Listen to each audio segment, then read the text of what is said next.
Welcome back to iSingPOP and another episode of Snug Stories. Every Friday evening at 6 p.m, I will be here reading you a story. This evening, we're going to read an extract from the story The Secret Garden.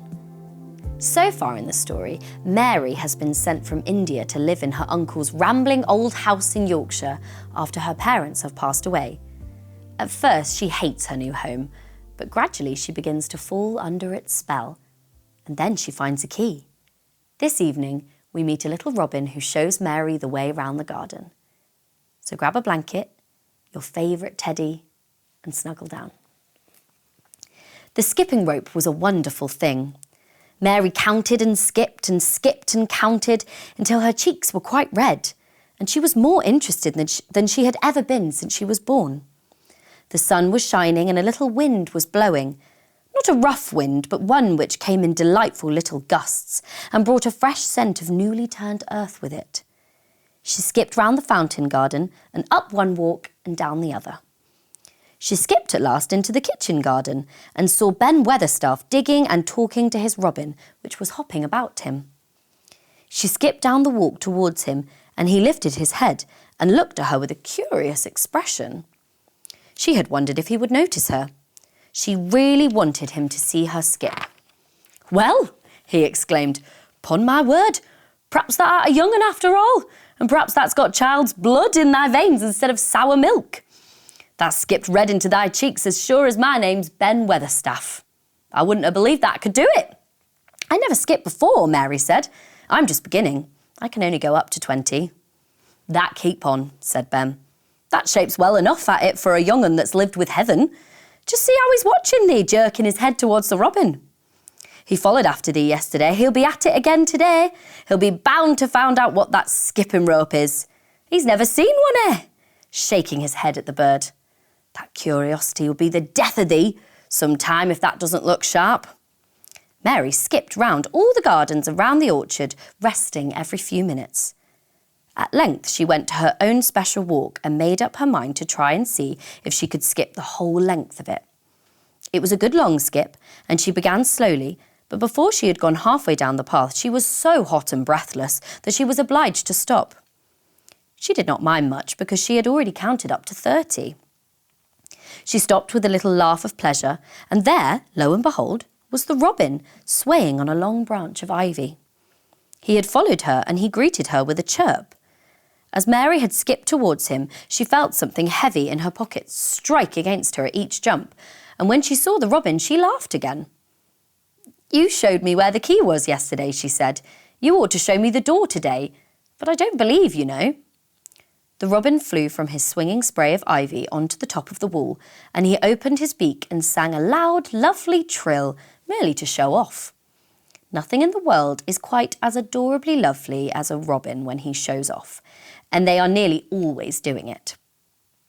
Mary Lennox had heard a great deal about magic in her Ayah's stories, and she always said what happened almost at that moment was magic.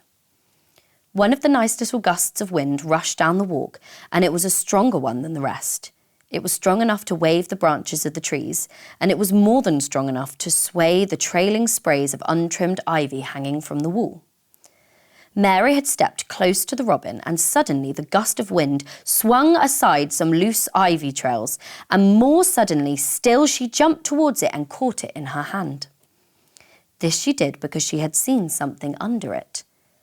A round doorknob which had been covered by the leaves hanging over it. She put her hands under the leaves and began to pull and push them aside. Thick as the ivy hung, it nearly all was a loose and swinging curtain, though some had crept over wood and iron. Mary's heart began to thump and her hands to shake little in her delight and excitement. The robin kept singing and twittering away and tilting his head on one side, as if he were as excited as she was. What was this under her hands, which was square and made of iron, and which her fingers found a hole in?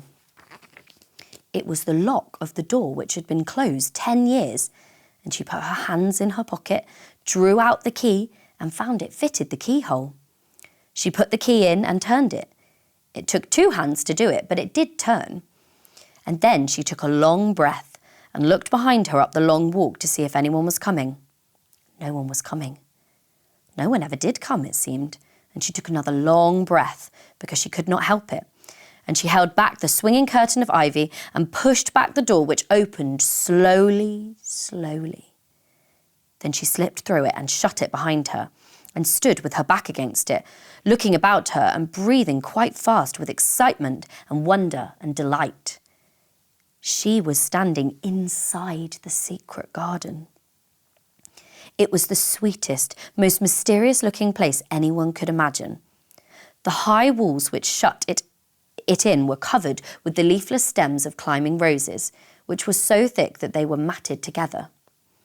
Mary Lennox knew they were roses because she had seen a great many roses in India. All the ground was covered with grass of a wintry brown, and out of it grew clumps of bushes, which were surely rose bushes if they were still alive. There were numbers of standard roses, which had so spread their branches that they were like little trees. There were other trees in the garden, and one of the things which made the place look strangest and loveliest was that climbing roses had run all over them and swung down long tendrils which made light swaying curtains. And here and there they had caught at each other or at a far-reaching branch and had crept from one tree to another and made lovely bridges of themselves. There were neither leaves nor roses on them now, and Mary did not know whether they were dead or alive, but their thin grey or brown branches and sprays looked like a sort of hazy mantle spreading over everything, walls and trees, and even brown grass, where they had fallen from their fastenings and run along the ground. It was this hazy tangle from tree to tree which made it look so mysterious. Mary had thought it must be different from other gardens, which had not been left all by themselves so long, and indeed it was different from any other place she had ever seen in her life. "How still it is," she whispered. "How still." Then she waited a moment and listened at the stillness. The robin, who had flown to his treetop, was still as all the rest. He did not flutter his wings. He sat without stirring and looked at Mary. "No wonder it is still," she whispered again.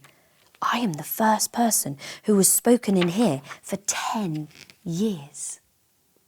The end. What a mysterious garden. I hope you enjoyed that story. Join me next Friday for another story and on Monday for plenty more iSingPOP fun. Good night, everyone. Sleep well.